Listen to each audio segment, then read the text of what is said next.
Kondisi pun kembali kondusif dan tenang.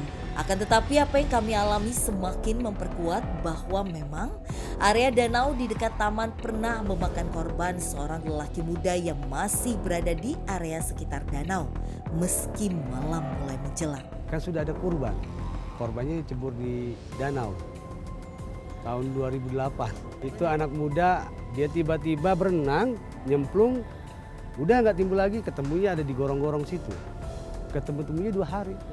Meski bukan sosok nenek yang menjadi dalang dari tragedi tersebut, namun penuturan Rudi dan Nanda meyakinkan bahwa memang area taman dan danau disinyalir dihuni oleh sepasang nenek dan kakek tua yang kerap mengingatkan waktu ibadah bagi para pekerja di area ini. Dan ada juga orang yang ditegur ketika ngambil air, dia mau cuci tangan, disuruh wudhu sama kakek-kakek kata dia. Disuruh wudhu, sholat maghrib, diingatkan seperti itu.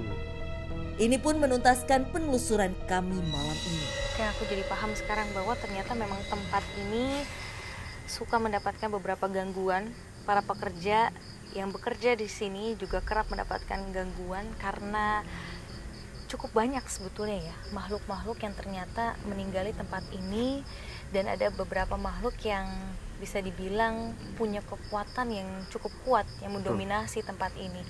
Jadi didominasi juga dengan ada beberapa makhluk, dan sekarang aku paham bahwa justru kejadian tenggelam itu pernah ada di sini, tapi bisa dibilang bukan datang atau bukan ulah dari nenek ataupun kakek yang tinggal atau meninggali tempat ini sudah sejak lama. Tuh. Oke. Kayak gitu. Oke, kalau gitu boleh kasih tau aku nggak, Rudi dan juga Denananda, tempat uji berani malam hari ini paling cocok di mana nih? Kalau pandangan saya sih di tempat yang tadi kali, bangunan tadi ya. Iya. Bangunan yang mana? Di sana cocok karena di sana kan energinya lumayan kuat dan eksistensi mereka juga sangat kuat. Jadi paling yang di dekat sekitar bata itu ya, apa? Iya, Bangunan bangunan. bata itu. Bangunan bata itu yang ada makhluk wanita itu kan ya? Betul. Oke, yaudah kalau gitu mendingan sekarang kita langsung jemput aja ya sahabat uji Siap. beraninya. Siap. Yuk, mari. Kami pun memilih bangunan yang berfungsi sebagai pembuatan sekam sebagai lokasi uji berani malam ini. Baik, saat ini kami sudah bersama dengan sahabat uji berani. Namanya siapa? Vidya, Vidya ya. Vidya usianya berapa? 20 tahun. Baik, Vidya boleh sharing ke kita kenapa kamu ingin mengikuti uji berani di lokasi ini? Saya emang orang sini, asli orang sini. Oke. Saya sering banget lewat daerah Slenseng sini. Saya penasaran, saya ingin membuktikan seru apa sih memang kebun ini. Oke, kalau gitu Vidya, kamu akan dipasangkan penutup mata terlebih dahulu ya. Setelah itu saya, Rudi dan juga Den akan mengantarkan kamu ke lokasi uji berani. Mari ke sebelah sini. Pelan-pelan aja. Stop di sini Vidya. Ya, oke. Boleh madep sini dikit. Oke. Baik Vidya, sekarang kita sudah sampai di spot uji berani malam hari ini. Kamu akan sendirian di sini tanpa ada siapapun yang akan menemani kamu di sini ya. Kamu udah siap dan yakin ingin melakukan uji berani malam hari ini? Bismillah, yakin. Oke. Loncengnya dipegang, lilinnya sudah diletakkan. Kalau gitu, selamat beruji berani, Vidya. Tim, tolong matikan lampunya.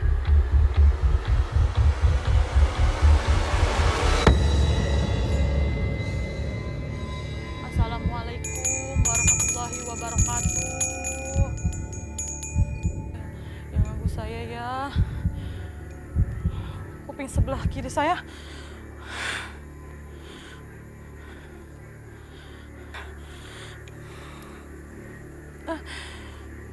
La ilaha illallah. Saya cuma lindungi saya ya. Saya cuma numpang lewat doang di sini. Jangan diapa-apain saya ya Allah. La ilaha illallah. Kuping sebelah kiri saya. Saya merinding. Jangan makin keras, kuping saya sakit. Ini dia makin keras. Jadi emang itu sakit banget. Soalnya kenapa bisa sakit banget? Goib pada saat membisikkan ke telinga itu kan dia mengandung energi sesuatu yang dia tidak kuat sebetulnya. Oh, jadi energi itu bertabrakan juga ya? Betul.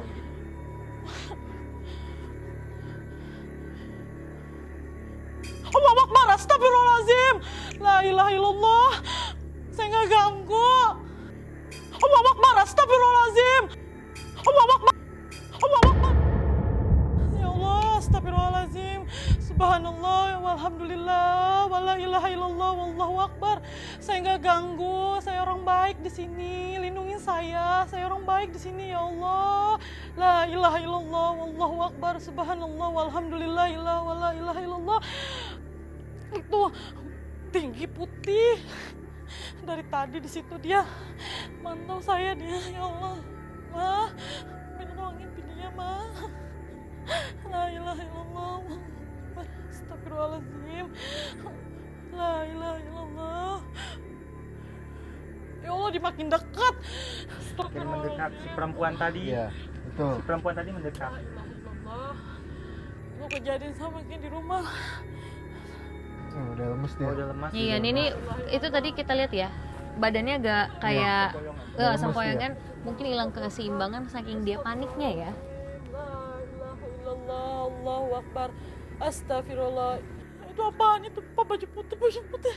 Itu baju putih. Makin dekat. Bagir, jangan ganggu saya. Jangan loncat-loncat, saya takut. Astagfirullah. Dia makin dekat. Oke, kalau gitu Den, daripada kita ini udah banyak banget serangan mungkin ya. Kasihan daripada terjadi yang tidak diinginkan, kita langsung jemput aja yuk. Astagfirullahaladzim. Ya Allah.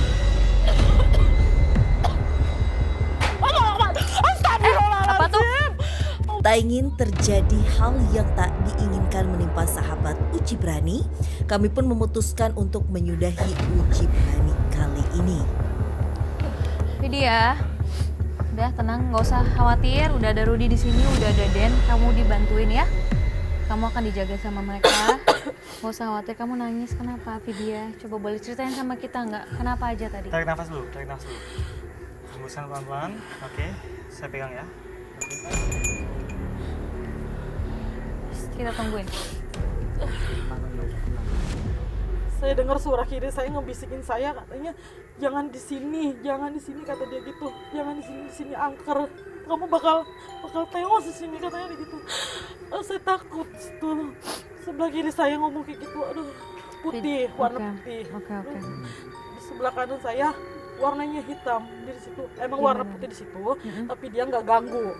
Dia cuma ngebisikin saya jangan di situ. Dia kata kamu orang baik jangan di situ. Kalau kamu di lama-lama di situ kamu tewas. Kata dia gitu. Di sebelah kanan saya marah. Berontakin. Sosoknya kayak gimana? Putih yang kamu bilang putih hitam. Putih hitam di situ dia ngepecahin piring, ngedorong. Saya nggak tahu itu ngedorong apa. Putih di depan loncat. Tapi matanya madep saya busuk banget matanya. Jadi nggak usah khawatir, mendingan kita pergi dari sini aja ya. Kamu udah aman kok, ya? Yuk. Akhirnya setelah penelusuran malam hari ini, kita bisa pastikan bahwa tempat ini memang memiliki cerita yang cukup angker ya, yang juga sering mengganggu para pekerja yang berada di sini. Dan sebetulnya variatif juga makhluk-makhluk yang ada di sini, mulai ada yang tidak mengganggu, hanya menempati tempat ini, tapi ada juga beberapa makhluk diantaranya yang ternyata mengganggu ya, dan bahkan mungkin yang paling salah satu yang cukup ini membuat kita semua bisa dikatakan kaget adalah ada makhluk yang dominan juga energinya, yang juga bisa dikatakan cukup jahat yang merasuki Den tadi ya, Rudy ya. Iya. Dia memang nggak lebih dominan daripada kakek nenek, tapi termasuk kuat juga. Kuat ya. Oke, semoga tidak ada lagi hal-hal, apalagi hal yang Den alami yang di sini ya. Semoga tidak terjadi oleh para karyawan yang masih aktif bekerja di sini. Dan untuk itu pemirsa semuanya, terima kasih setelah mengikuti perjalanan kita malam hari ini. Tapi jangan lupa untuk terus mengikuti perjalanan kita ke tempat-tempat lainnya yang juga menyimpan banyak cerita mitos, misteri, dan mencekam. Yang tentunya akan membuat kalian semua deg-degan. Hanya di GTV.